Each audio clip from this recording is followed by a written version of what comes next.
Kanina, tinawag na naman ako ni Miss Eileen. Kasi ang ingay ko raw. Papagalitan ka talaga.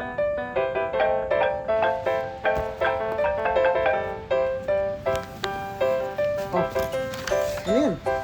Ay, so ang hirap naman ng homework ko na algebra. Tingin nga. Madali lang yan.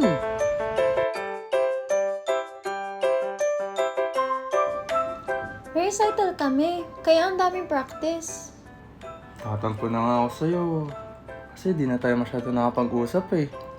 Huwag naman. Siguro, ikaw ang star dun, no? Anong costume mo? Pakita naman. Nahihiya ako eh. Sige na. Please.